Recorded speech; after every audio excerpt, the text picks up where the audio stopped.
Hello, friends, and thank you for joining us. It's Bill Spady, your host, and my buddy and mentor and fellow runner. He's much longer and faster than I am at that. Tomei.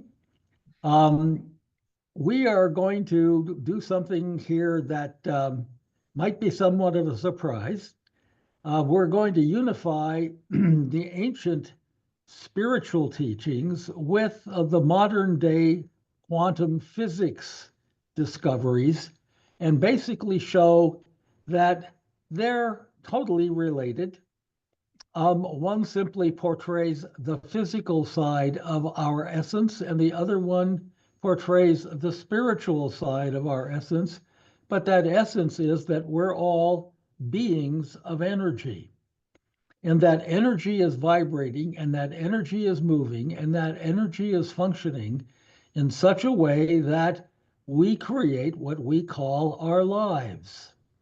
Well, the ancient spiritual people interpreted that in various ways, okay, without the benefit of cyclotrons and other things to help them. And the quantum physicists are deeply, deeply down into the essence of all matter and all creation. And we're going to talk about a colleague who basically works in both arenas.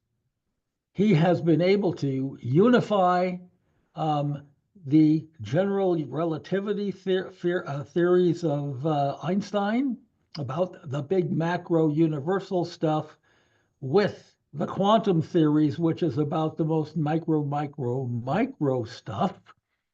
And he has then said, and here's what it means in terms of our physical functioning. Here's what it means in terms of our spiritual evolution. Here's what it means in terms of our consciousness, etc.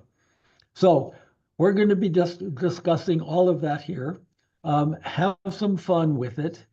I hope you'll learn a lot. I've certainly learned a lot about all of this. And Tomei, welcome. And I see you have you don't have your physicist uniform on, but Again, maybe I never your forget. priestly garments here Yeah, for this one. I didn't receive one, nor did I ever take a physics class, so that's maybe why I didn't get a white robe. I don't know. Ah, there you go. Yeah. Well, the person that we're talking about, now that we've done it, is a rather remarkable individual that Tomei introduced me to when he brought over to my home a DVD. And the DVD was entitled The Black Hole, WHOLE, the black unity of everything. And that what this brilliant, brilliant, amazing guy, Nassim Haramein, was presenting in this, what he was presenting in this video was both sort of his childhood and how he evolved in terms of the precocious, brilliant young man that he was. But he basically gave us, he created there a structure of what he felt was the physical, common physical element of the unity of creation. And it turned out to be what's called a cube octahedron as the source of physical energy. Well, much has transpired in Harriman's career. He is working now with a team of physicists. They're from France and Switzerland, over in Paris, but their headquarters of this organization they've created is in Switzerland. It's called the Federal. Oh God.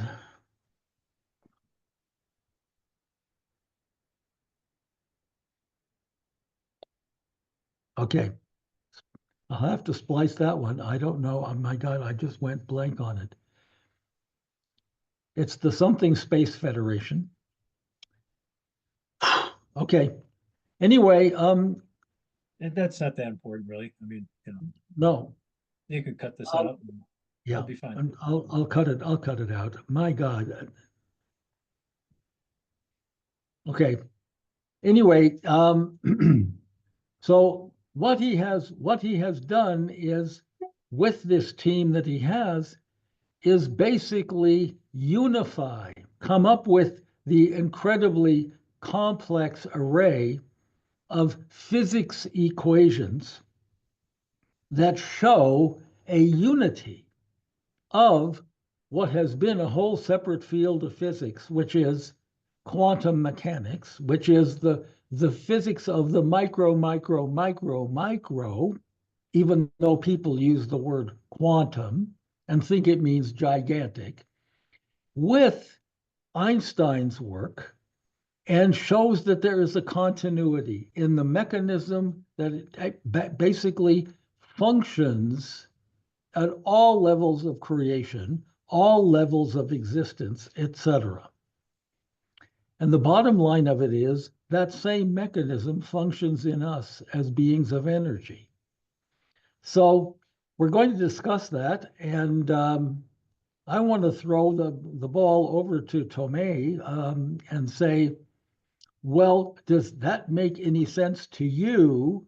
Um, being a non-physicist, but being someone who understands from a spiritual point of view and who's working with guides that are very much attuned to this, what does this really mean in terms of our spirituality, Hmm. etc.? And we'll go back and forth from there. Sounds good. I got the ball. There it You're gonna is. have to steal it from me now. Uh, Okay. just kidding. Um, well, I guess some background information would probably be would be applying here from the mystery schools, especially in some of the studies in the Egyptian culture, but it goes back even before the Egyptian culture, and looking at what the mystery schools found in sacred geometry, and um, even the Pythagoras school of the mystery school. Pythagoras taught a lot about the geometric patterns that show up in nature, and those geometric patterns have a consistency to them. We can look at uh, various equations, and I'm not going to get into the equations too much, but you can, some of you out there can possibly study some of this stuff and go a little deeper into it, into the phi ratio, to understand that everything is built on phi ratio in nature, even our bodies and so on. Um, you can look at that. You can look at uh, um, the sacred geometric patterns as far as even a infinity symbol, and understand that everything comes back to center, but goes around in a very consistent pattern of balance. Um, you can look at the mystery schools where, if you would look at Thoth or Hermes, and understand the Emerald Tablet book that was written back in the day of Thoth, where he talks about the sacred geometric patterns, and he talks about as above, so below, as below, so above, kind of thing, where you get even that understanding of the kind of the infinity symbol, where it's kind of the same without is within, within is out without. So there is this consistent pattern in our existence and consciousness. And one of the things about the consistent pattern that the physicist I'm sure would agree with in spirituality is that everything continues to grow. That's the nature of source, is that it came from something, and just he you might say, I don't want to say he or she because that's not even, that's labeling and it's not true, but whatever whatever happened, it started at a specific point, and all things were in that point that are now beginning to grow outside of that point. So what's outside of that point is already inside the point, and that kind of blows people's minds a little bit. Like that's really hard to comprehend, because we live in a linear, dualistic state. We don't see that or feel that or sense that. we have to go beyond um, our understandings of a linear way of definition to seeing things more like, like Bill was talking about in the quantum aspect of things and in a larger sense. So, all that being said, to come back to a little bit of the sacred geometry is really important because what they found in the mystery schools, where there was patterns of sacred geometry within growing things in a certain way. The Fibonacci sequence was a part of nature as well. You guys can look that up and understand what that means. Is so as a seed grows and leaves come out of the seed, for instance, first there'd be no leaf, and there'll be one leaf, and then there'll be one leaf, and then there'll be two leaves, and then one and two plus two is four, and so on. It just keeps growing, and each sequence, as it grows, produces a Fibonacci sequence, a kind of a numerical sequence, and everything in nature has that sequence, as well as the understanding of the phi ratio that everything grows at a like three, I think, what is it, Bill? 3.166, I Well, think. that is pi, yes. Yeah, phi. Yeah. So the phi ratio, everything grows at that in that sequence as far as the distance. So like if we look at our fingers, the tip of our finger is phi ratios. Let's just say the middle of our finger and the tip of our finger. The middle finger, as the tip of the finger grows, its phi ratio uh, smaller I than. think it's at it's a number somewhere around 1.6 or 1.3. It's one of those two things. I thought it. Yeah. Okay. Well, I thought it was Well, 3.166 or no, something. no, that's pi. Yeah. Okay. That's mathematical Oh, pi. right. Phi ratio is the 1.667. Um, Yeah. so everything grows at that. See, that's why I'm not a physicist. It's like this. Okay. Okay. So I get my numbers screwed up. So, uh, but you get kind of get the idea of where I'm coming from is that there is a consistent pattern in nature and growth, which then lends itself to a consistent pattern in how we grow internally.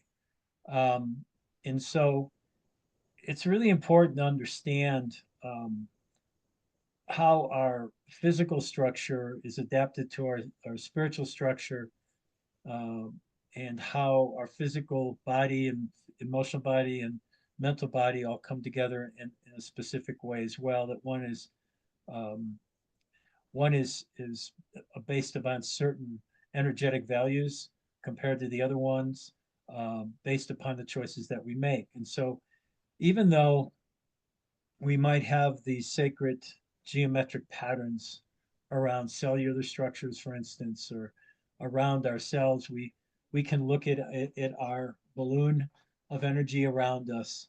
And what Nassim would say is that there's this flower of life symbol, which is actually a ball. It's not a flat, but if you look at it in, say, a book, it's two-dimensional, so it looks flat, but actually it's a third dimensional object.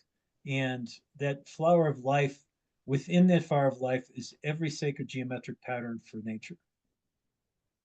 And what was taught was that there's certain also vibrations that come with that, and certain ways of um, how would I say it, how the spin rate and the spin on how these sacred geometric patterns spin, and so on. And so when we get to um, some of the seams work and we start seeing what's called the torus field, um, we see that things come up over the top and go down uh, in the top to the core, and then come back out at the bottom, and then come back out again.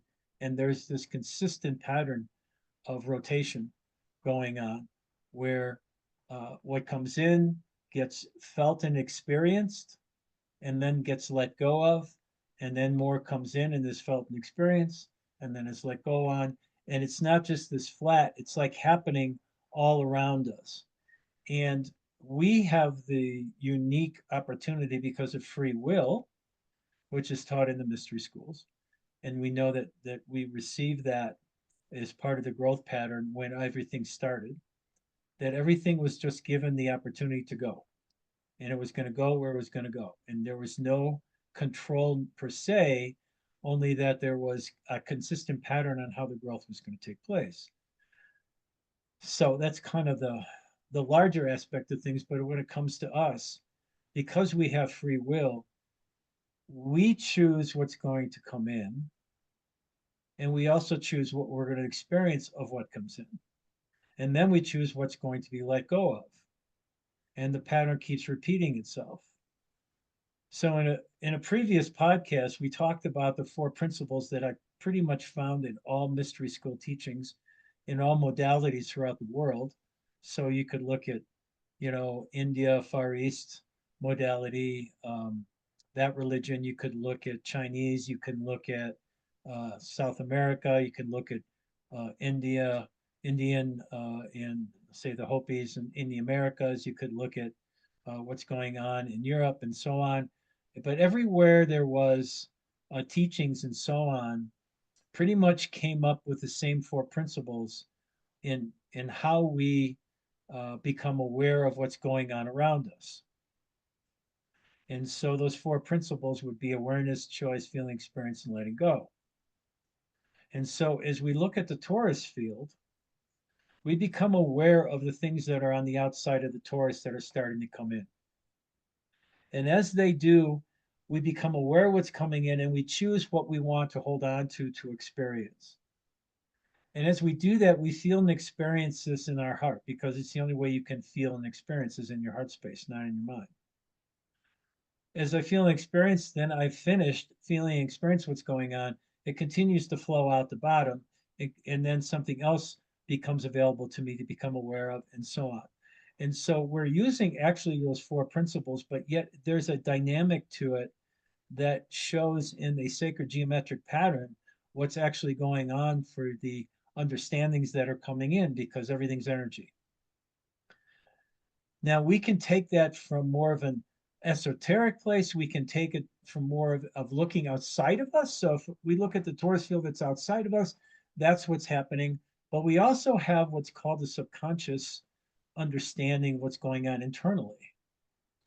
And so in our cellular structure, the same thing is going on. What's coming into the cellular structure in a subconscious way, sometimes, not all the time, is what we choose to have happen in our bodies, because physically there's kind of an innate way of the body physically functioning in its own way. So it's kind of subconscious that our heart pumps even though we're not recognizing that it's pumping. We breathe even though we don't recognize sometimes that we're breathing. Our lungs are doing the job. Our organs are disseminating some of the particles and the nutritions and all this kind of stuff that's coming in, but we don't know how that's working because it's more subconscious. It's the innate ability of our body to do what it's doing, and so on and so forth. So we know our blood's pumping throughout our body, but we don't necessarily see the blood, or even we can sense it every once in a while. But again, it's very subconscious. It's an innate ability that we have. But yet, if we choose stress, we have free will. So we choose a situation that's happening and how we're going to react to it. All of a sudden, we have made changes in the innate ability that's going on. It's not subconscious anymore.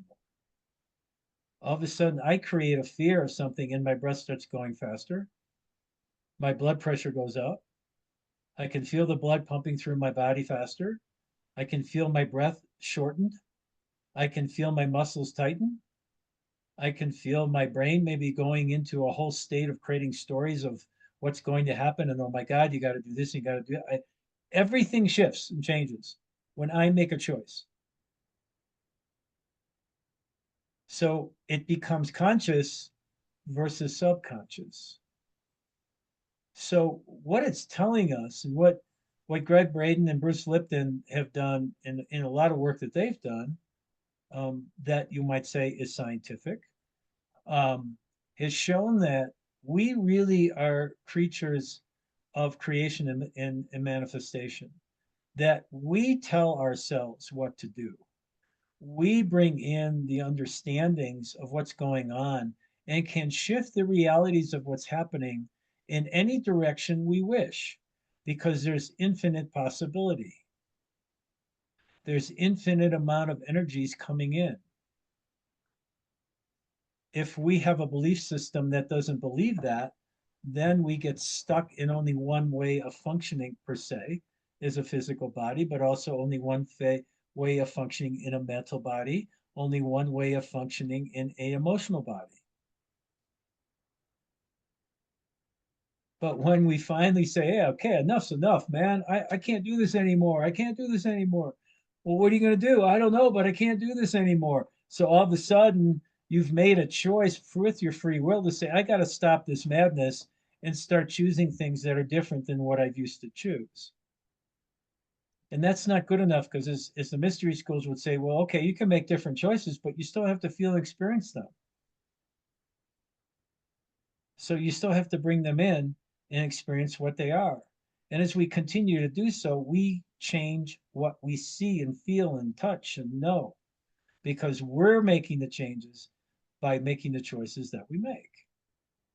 So it doesn't stop the functioning of the body per se, but it does interrupt the way the body does function.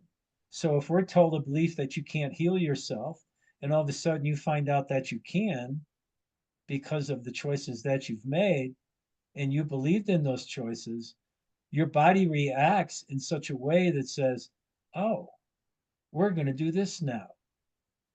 It doesn't have a mind of its own per se. It follows the feelings and the sensations that you have. So I've just gone from sacred geometry and what's going on in the way the mystery schools kind of dissected how things in nature work and how things therefore in ourselves work and so on, to understanding that there's a conscious point of us that has choice that nature does not necessarily, because nature just follows along without judging whether it's good or bad, what's going on, and does the best it can to perform at the highest level it can, because that's its innate ability. That's what it does. It's the same with animals. Animals have an instinct. Some people say, well, they chose to do that. They didn't choose to do that per se. They have an instinct that tells them this is what they're supposed to do. It's innately in them. So the difference between us and nature and the difference between us and, say, animals or insects or anything like is that we actually have a free will. And we have the ability to make an infinite amount of choices, infinite amount of possibilities. And what Nassim has shown us is yes, this is true. There is infinite above and infinite below. And everything he would say has a black hole. Everything probably has a torus field around it in some capacity. And so if we can get in touch with that for ourselves, we can then manifest and create from a place of the heart. Because as Bill and I talked a little bit before we were going to come on here, and one of the things that he said, which was so true, is that if you were to look at our torus field, the center of the torus field goes through our heart space. And it makes total sense that it would, because it's the only true place that you can feel. And so if I'm going to bring in something from the outside and experience it, it's going to go through my heart. I cannot experience it through my mind. It can only be defined by my mind, by my brain. But to feel or sense something, I must go through my heart first, which then sends, let's just say, a signal out to the nervous system where you're feeling it throughout your whole body. Let's just put it that way. So it's a very unique opportunity for us to look at ourselves dynamically different than we're told. You're told by a physician that you're in this category where after this operation it's going to take you 6 months to heal. Well, I don't have 6 months to heal. And you say, well, that's too bad. It's going to take you 6 months to heal. I'm like, no, it's not. Well, don't be pushing it now because you're going to possibly harm yourself. No, because you don't know who I am. You don't know that I am source. I am divine intelligence. Each one of my cells is benevolent and it has divine intelligence.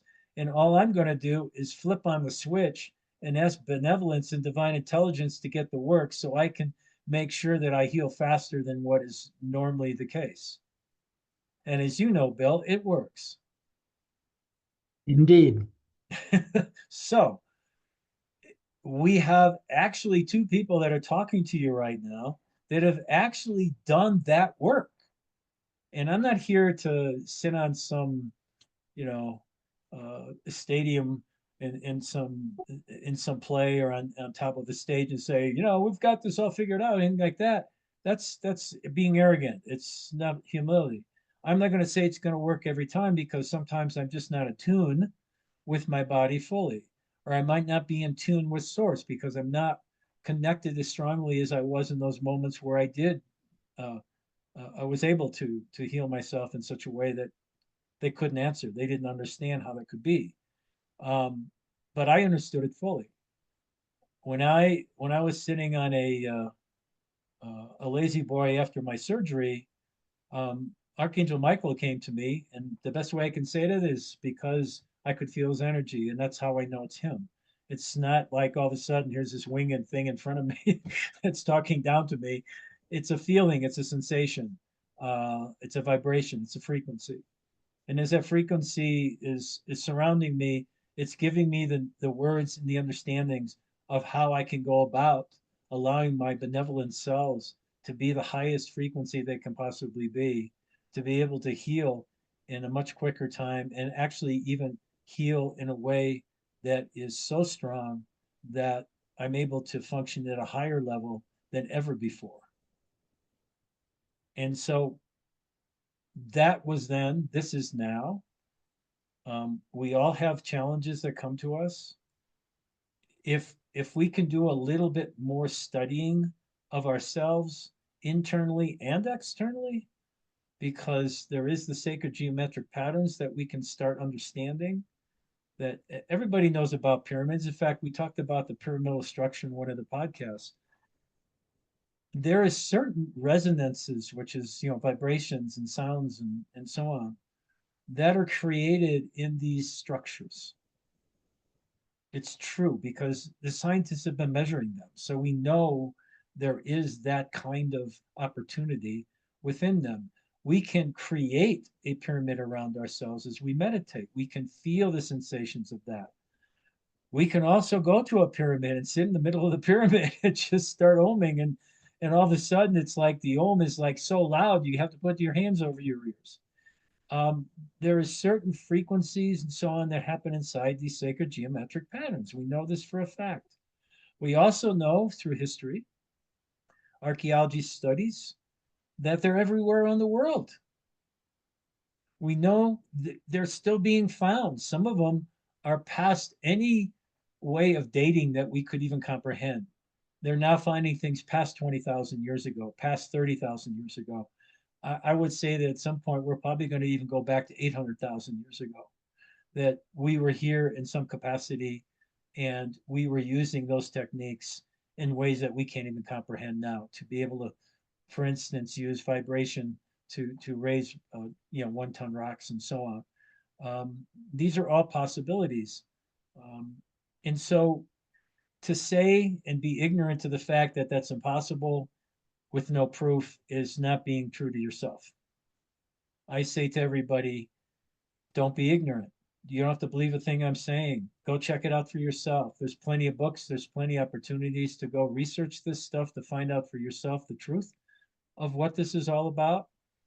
That you can change your cellular structure to a place where it's hot, it's such a high frequency that you can't even see yourself in some capacity because you're now not the physical body anymore, which is how these beings ascend. They don't go somewhere, they go somewhere. they they are vibrating at such a high level, it's like they become a ghost. And if you want to look at it from that perspective, kind of like they kind of fade away because they're not physical anymore. Their particles are operating such a high level that they kind of disappear into the next dimension, but they're still here. So again, it's kind of hard for people to comprehend this stuff. Quantum, what would you call what's the larger bill? Well, it's called general field theory, among other things, but it's the cosmic. Okay, so the cosmic. So we got cosmic and we have quantum, and then there's quite a bit in between. And what's interesting that's in between is what Nassim would say is we're in between. We're in between. We're right in the middle of the two. And since we're right in the middle of the two, you might say we're the maestros of both fields. We can feel both fields. Both fields come through us in whatever capacity we allow them to. We have to choose it. We have free will. And so to regulate yourself to only this level, you're not living. You're just not living. You're just living life in a enclosed, capsulated place. Instead of feeling what you have inside of you, but also extending that energetic field, which HeartMath says our heart field, our torus field of the heart field goes as far as 30 meters outside either way of us, but that's because they can't measure it any farther. But it just keeps going into the universe, is what they think.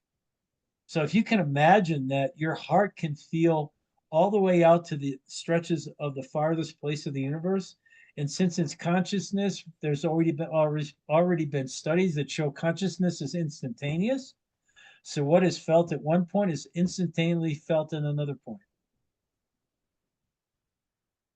It's like, whoa, how is that possible? I don't know how it's possible. I just know that it is possible.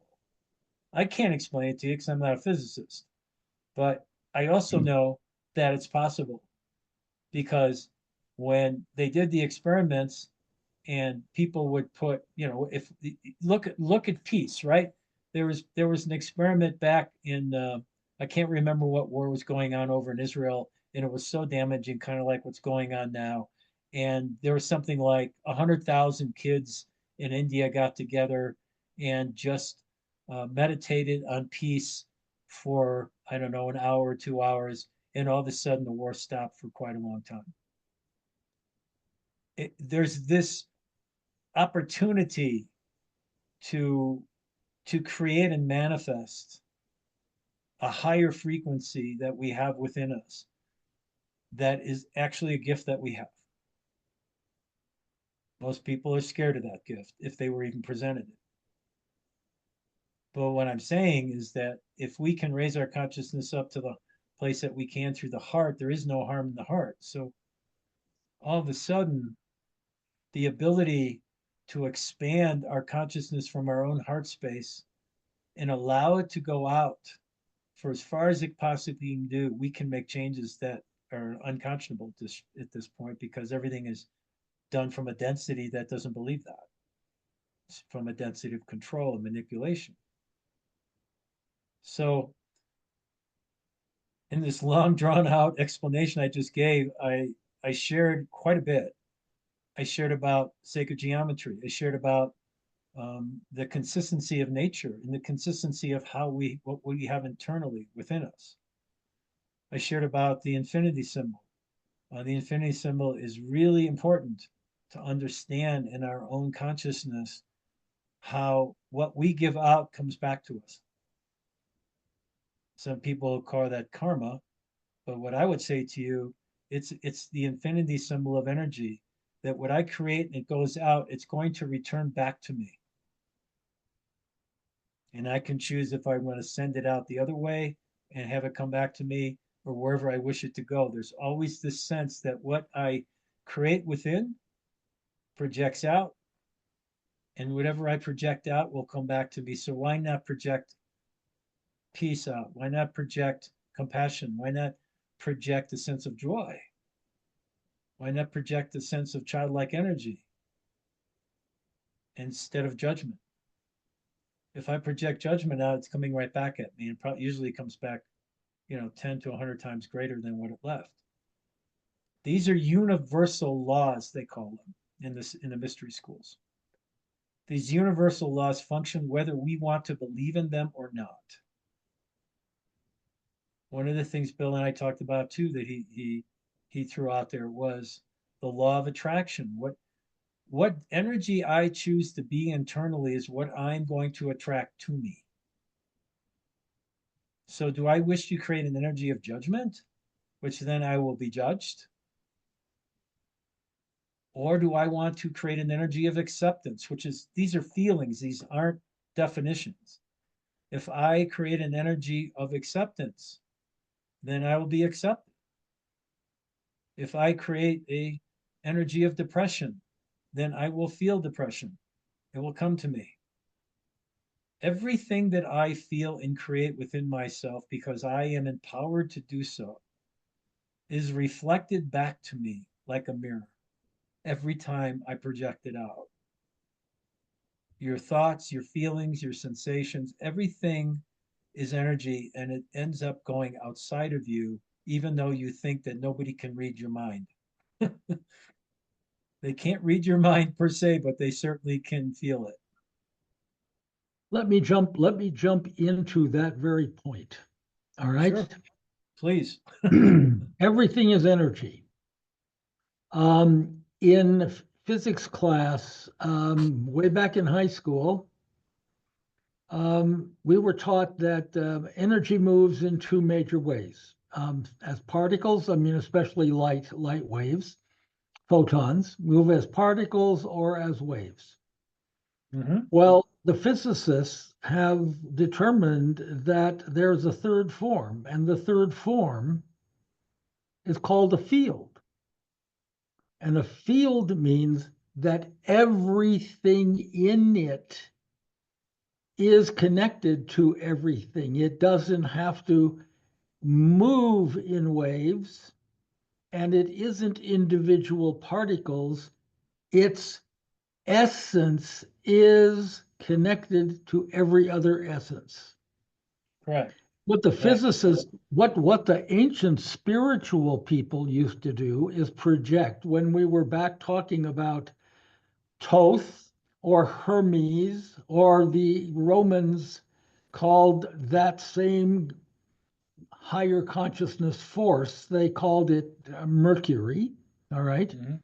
But in all three of those forms, a set of universal laws was developed. And the Mm-hmm. one about as above, so below, well, let's just say, as happens in the macrocosmic, happens down in the micro, Right. okay, quantum, okay, Yes. if we can take it there. Well, Mm-hmm. what Nassim Haramein and his colleagues at the International Space Federation basically are showing via the hard physics, the really Mm-hmm. hard physics, is that this mechanism of how it works at this one level is absolutely matched by the mechanism there, Right. and it's all they call it scaling, but everything from the micro to the macro all operates in the same way as Yes. the as a continuously evolving and creating torus. Okay, Correct. this movement that they say is what functions in a black hole. Mm-hmm. So their argument is that we are walking, talking, energetic black holes Mm-hmm. because we are in constant torus mode. We are Right. constantly bringing energy in. We are processing that energy through, okay, what could be called a zero point within us, a creation point, and Yes. then we are projecting it out. Correct. So their argument is that if you want to understand humans from a physical point of view, okay, the question is not who are you, it's what are you? And what are you is this eternally evolving and creating system of energy. All right. Mm-hmm. And therefore, the whole notion of bringing it to higher or lower consciousness means moving that energy at a higher rate of vibration and movement of this torus versus a slower one. Right. That's what we call densities. That's what we Yeah. call darkness in some respects. All right. Right. So the physicists are beginning to agree because quantum physics helped them do it. Okay, there's no doubt about that, that everything in the universe is connected and Mm-hmm. that the universe itself is conscious. So Mm-hmm. it is a universal, uniform, totally connected to everything else field of consciousness. And And we we're are in the right in middle. the middle of it. I was going to Okay. say, we're right in the middle of it. And when the mystery schools talk about spiritual alchemy, they're not talking about changing, things into gold. They're talking Yep. about moving energies to change energies at will. And because we have free will and we have the mechanism within our own bodies to be able to feel and sense that, because we can feel and sense once our hearts are open, our heart space is open, we then provide ourselves the ability to, um, I don't want to say recognize, but truly feel and sense the energies that are present and how we wish to be with those energies, how we wish to change those energies by introducing another energy per se, another choice that would shift the other one from where it's at because it's already available to us. We don't have to make it up per se.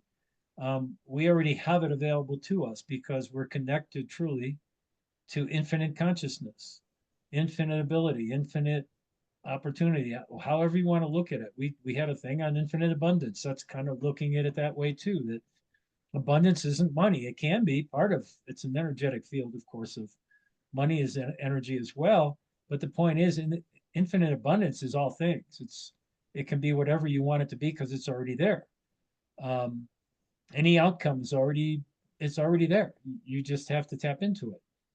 How do you tap into it? Once again, the heart has to be open to tap into it. Your field that you have around you must be open and functioning at a high level so that you can feel and touch these things.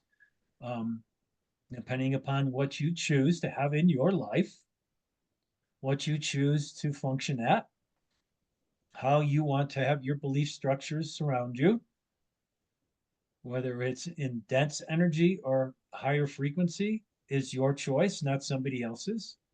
It's your choice in all of this. That's the free will aspect of things. And so it's interesting when people come to me in some respect and say, well, I don't know how to do that. And I kind of laugh inside and think, well, sure you do, because you're just like me. You have divine essence inside of you. I'm going to say that divine essence is not a torus field. I'm going to say that divine essence is a spark. It's an energetic spark of some kind.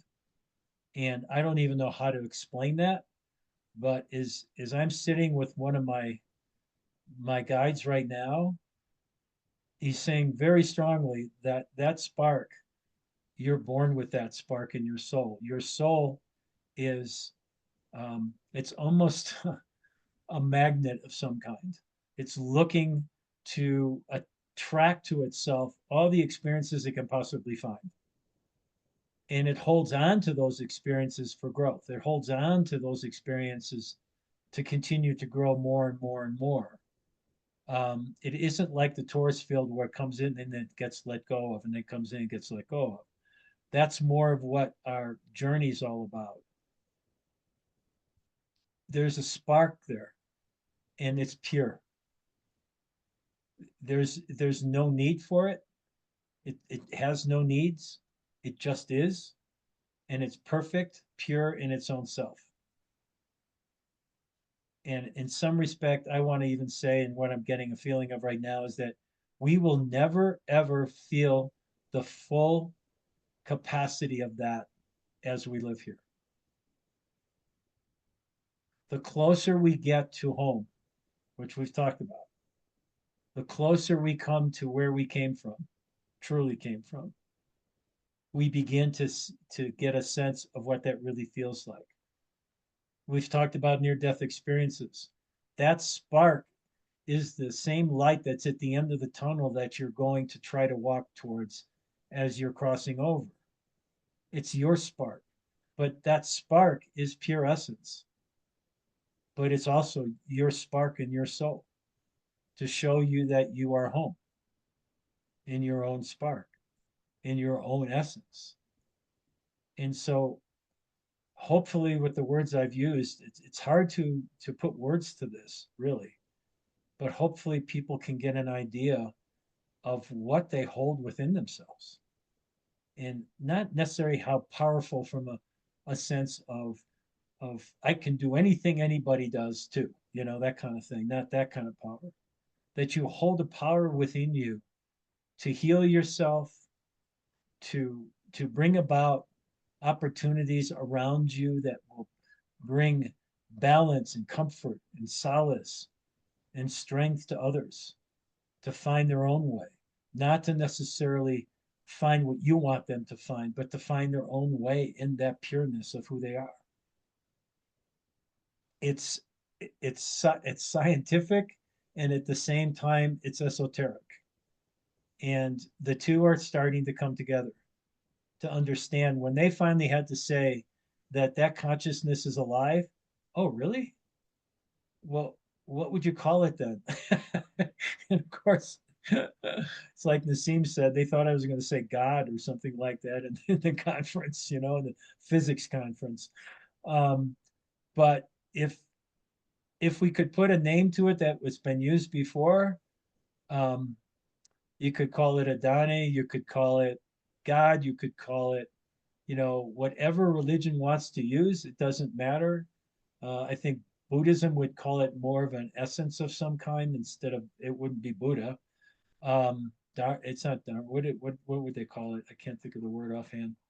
Um, and the Hopis would call it something different. Um, Everybody has some kind of a name associated to the pureness of that essence, but it's still the essence. It's still everything. It's the all. I like that better than anything. I like the all better than anything else because it's the all that we could ever comprehend. It's all there. Everything's there, waiting for us to explore. So, from the largest to the smallest, from the inside to the outside, to the as above, so below, um, we are in the middle. And the gift that we get out of all this is that we get to choose how we're going to experience that constantly, not just one time, That's right. but every single moment, every single present moment, we have the opportunity to feel what we have inside, outside as well at the same time, and bring it, connecting it together, and knowing it's real with a capital R, and feeling it in such a way that is blissful, maybe put that word to it, or can push us into a state that we never knew was possible. It's all there, all of it. There's a paradox in this that we call this phenomenon the Big Bang Yeah, that created our universe. yeah, Well, there was neither a bang or was it a burst of light, because it existed, they are estimating now, for something like 300 million years of just this soup of energy, totally incoherent energy, just with molecules and everything just banging around, etc., before actual light appeared.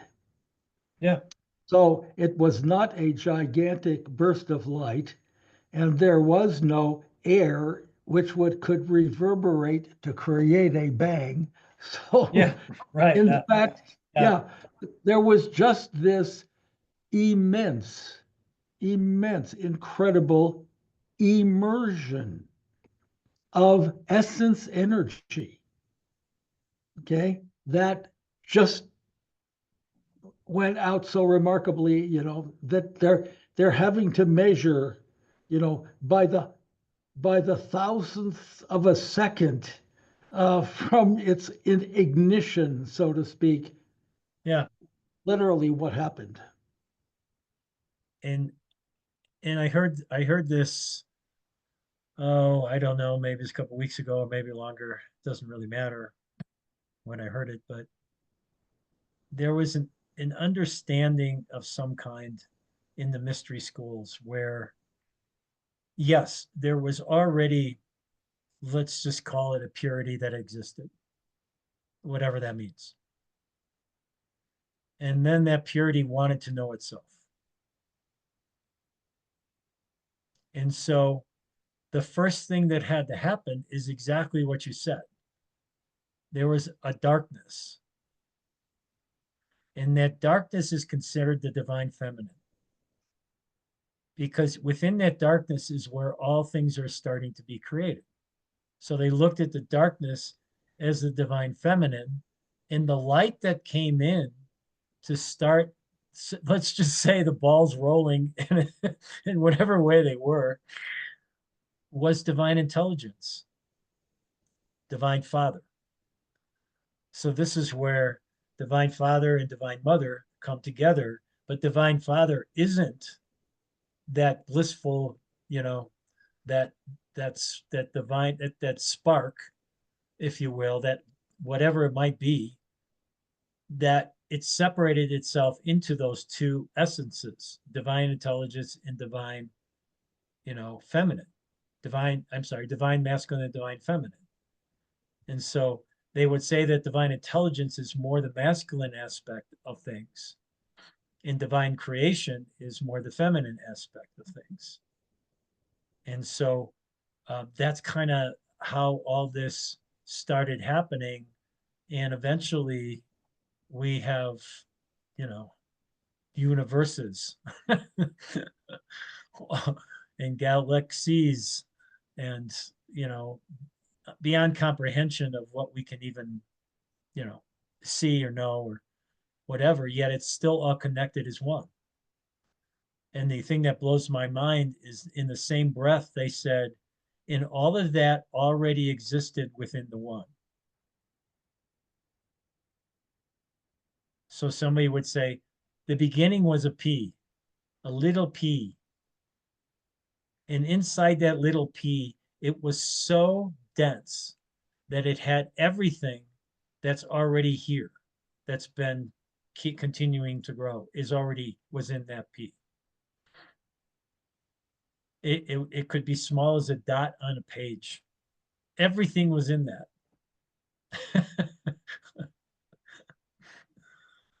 It's kind of hard to wrap your Yeah, mind around. So investigating all this is fun. I enjoy it. Um, and to throw out theories and understandings and feelings and so on, and to throw, some mystery school stuff, some sacred geometry, uh, some physics, and all of it. What's happening, it seems, is that we all are coming to an understanding that all of it is true. All of it, no matter what physics is finding, is true. No matter what the sacred geometry and the quantum areas even are finding is true. All of it is true because it already existed before we're finding it. It was already there. Um, we're just expanding our own abilities to go deeper and deeper and deeper, outside of us, inside of us, and so on. And hopefully we don't use that same technology, as we're seeing today, to destroy ourselves, instead of really finding the truth of what we can hold to assist each other to grow and to love each other and to be together. Um, some rather do that. We know it happened in Atlantis and it didn't work out so well. We know it happened in other civilizations and it didn't work out so well. Are we going to be able to finally figure it out now? at the shift that we have coming to where we can move on past technology in a way that we don't lose our humanity. I don't know. I don't have the answer for that. I'm hoping, I have a lot of hope that we aren't going to lose our humanity and we are going to move past that. So, yeah, I'd like to jump back before we close to a couple of people that you mentioned earlier. sure. One Yeah, is Bruce Lipton, and yeah. one is Greg Braden. Hmm. Um, Bruce Lipton was a real pioneer in the world of genetics, Yes, uh, and developed literally a branch of genetics called epigenetics. correct. And Yep. what he proved in a variety of experiments he did early on in his career is that genetics do not determine our behavior. Right. There are genes whose essence is basically to grow limbs, or Hmm. there are genes whose essence is to make you smart, for example. But it I isn't didn't that have that. I didn't that have that one, Bill. pardon. I didn't get that one. Oh, you did. Yeah, sorry. You were a linebacker instead of a quarterback. I understand. Yeah. Um, Sorry to sorry, interrupt. sorry. Yeah. But it is not that the genes are deterministic about your behavior. Okay. Hmm. It is Correct. that the quality of the energy, the fuel that those genes and molecules get is Hmm. what determine how well they fire and how well they mature and how well they grow. Correct. Correct. Okay. So his bottom line is we have to be incredibly more conscious about the quality of energy we're breathing and infusing into our cells, Yes. because the more of that we do, now here's the trick. The more we will slow down the natural process of cell division, Correct. because cells divide when a cell gets depleted. Hmm. So if we can put more energy in, all right, we will slow down cell division. And since every different kind of cell they have discovered seems to have its own number of divisions that is possible before that cell absolutely dies, which promotes our death. All right. Hmm. That Correct. what we it is in vastly in our interest to slow down cell division, which means the health will be healthier. The souls, okay, will be, excuse me, the cells will be more vibrant. All right. Hmm. Will live longer, etc. Well, Correct. that process is what he and Greg Braden call self regulation. Right. And what our spirit partner colleague of Alistair Hawkes is doing is the work of Dr. Liana Matulich, which is all about self regulation of your inner processes so that their innate natural capacities can flourish. Okay, Correct. it all Yeah. sounds so. The slower things get, the faster, i.e., the better, more vibrantly they can function. So there's a lot that we're bringing into our spirit partners work, okay, that is connected to the biophysics of Hmm. how we're constituted as human beings. And Yeah. there are opportunities there through self regulation, they argue. So think about that. It's how we breathe, it's the quality of food we take in, all that kind of stuff. All right. Is going to promote self generation, which means we're generating new cells as we need to. But if we can slow the process down, we don't have to do that as often. And consequently, we can live longer, sustain ourselves, etc. So And there's self-healing that goes on in the body. I mean, yeah, the doctors don't cure us. no, They uh-uh. create opportunities for the cells and the I don't want to get into the technical terms, okay? The mitochondria and all that kind of stuff in our cells to function better, and that's what creates the healing.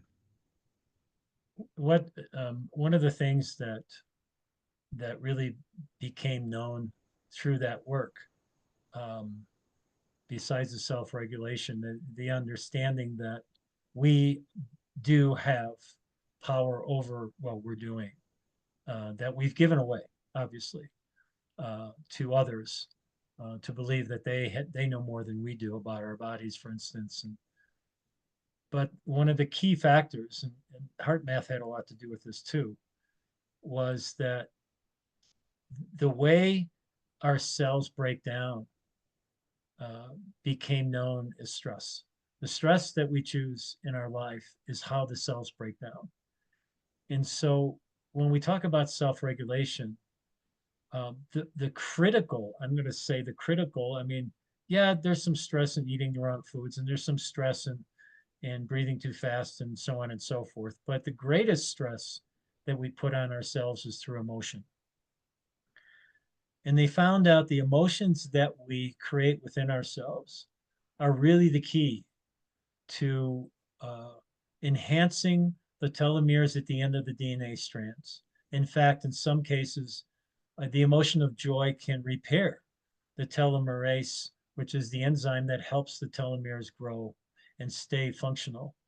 Um, the higher frequencies of joy and compassion and kindness, um, and understanding and comfort and so on promote within our bodies the feeling and sensations of growth and presence and balance.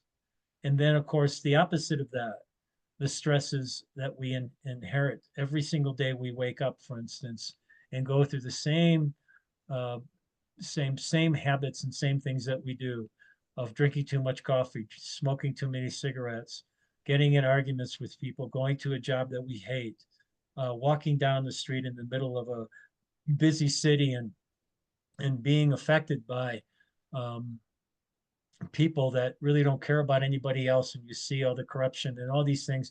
We allow all these stresses to come into our body, and we feel them and sense them, where our cells do too. And the more stress we bring into the body, the more the cells break down, the faster it happens. And so they found that it happens a lot faster through emotion. It does still happen through some of the other things you were talking about, but the emotion was the trigger. The emotion was the strength of how we're going to be internally. Therefore, some of the work we're talking about doing and erasing the programs, erasing the the ability to see, the attachments to things I've created for myself, the judgments that I make, to turn that around and to start quitting the idea of stressing myself out by allowing myself to go into these dark holes of judgment and thinking and stories and so on, but say, wait a second, time out. I can choose something different. I can choose to be in the moment in a different way. And it's through the emotion that we recognize it, number one, because we feel in the judgment and the hate or the anger or whatever it is that we're doing in the moment that causes us to go into that dense emotion and say, no, I'm not choosing that anymore. I'm going to choose to be present, to be balanced, to allow my body to just be at the highest level it can be at this moment. And that's it. And I'm going to breathe into that. Like you said, breath. We have some of those opportunities to self-regulate through breath and through the ability to see things in certain ways instead of how we used to. All kinds of things like that is that self-regulation you're talking about. But it starts, they found anyway, and I truly am into this because this is the work that I do with people. It's through the emotion, that the emotional body, that is holding the stresses and the judgments and so on. And once we release those and change that arena of energy in our body, the body begins to heal. It begins to get to a higher level, and then we're off and running. And when we do that, then we experiencing things from a whole different place. Wonderful place to end. Thank Yeah, you. yeah, Fantastic. yeah, I'm going to throw one little comment in here at the end when, you made a major point about that spark within us, yeah, okay, yeah. and growing that and et cetera. Well, that is part of the, I'm going to say, theological view of the I'll call them ancient people that were called the Gnostics, Mhm. Gnostics.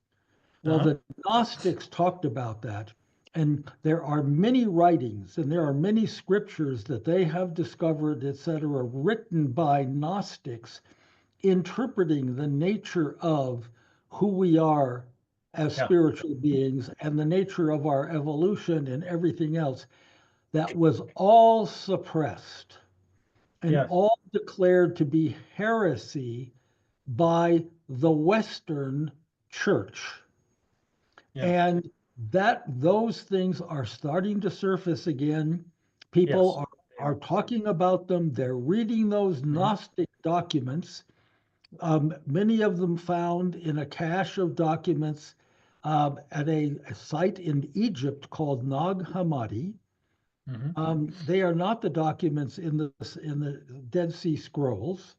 Okay, the Dead Sea Scrolls revealed a lot of other kinds of things. Okay, but the Gnostic documents, the Gospel of Thomas is among Mhm. others. Look those up. Okay, read Can those I kinds of things. can I get a book to show them? Should Go we? get a I book have. to show them. Yeah, Yes, I actually just received it. good, excellent, excellent. Yeah.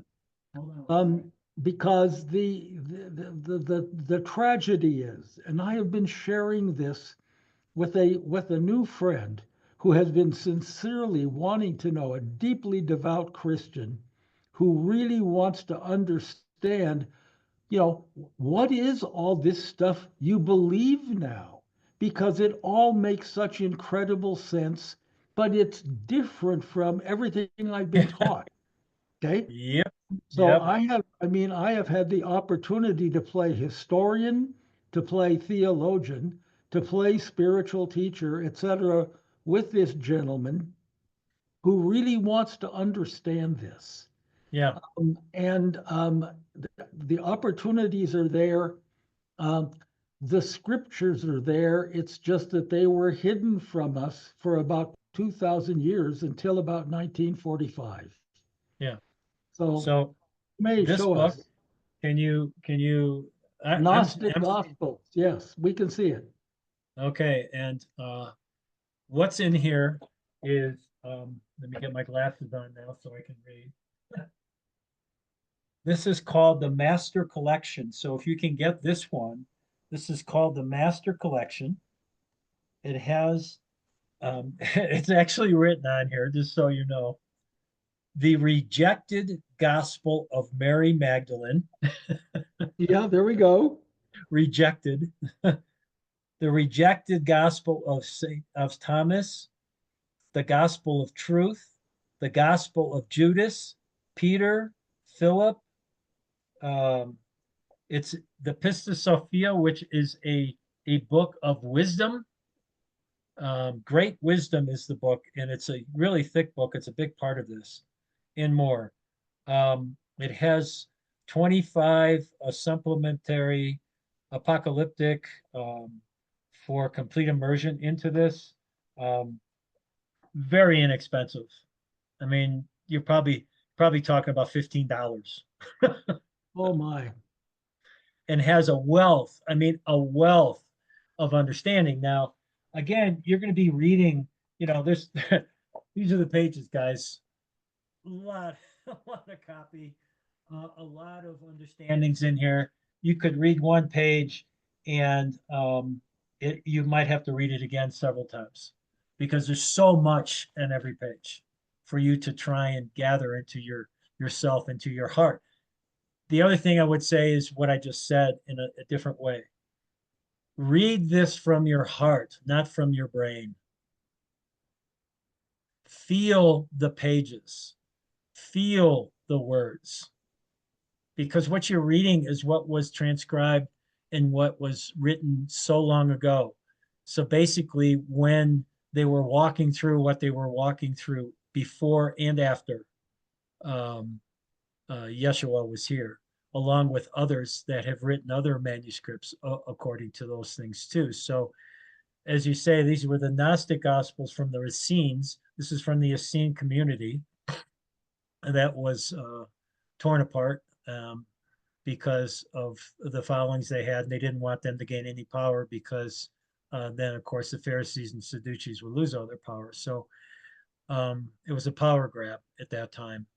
And the beauty of their following, the beauty of how they saw life and nature and divine essence and everything is quite amazing, and maybe touch your heart in some ways to help you look at life much different than you do now. So anyway, it's a great book. They also have the audio book that you can have with this as well. The Gnostic Gospels Master Collection by Jeremy Payton, Payton. Thank you. Yeah. And I'll close by saying that there's all kinds of documentation that Jesus, i.e. Yeshua, was an Essene. His mother was an Essene, okay, Mary, and her mother, Anna, was an Essene. They were in the Essene community that was in the northwest of Israel, not the one down by the Dead Sea called Qumran. So with that, I will thank you profoundly yet again, my friend. Of course. And Always fun. Always fun. that's been exceedingly illuminating. Thank you. I'm going to give you an honorary degree in physics. Do I get the cap and gown? Well, that's an extra charge. Okay. Of course, it's always an extra charge. Yeah, that's right. Give me your credit card. Thank you, friends, for sticking in with us. I hope you've learned a lot from what we shared. It has really been illuminating, and we'll see you again. There'll be more. We love doing this. Yeah. So thank you. Bye-bye. Talk to you soon, guys. Thanks for being here.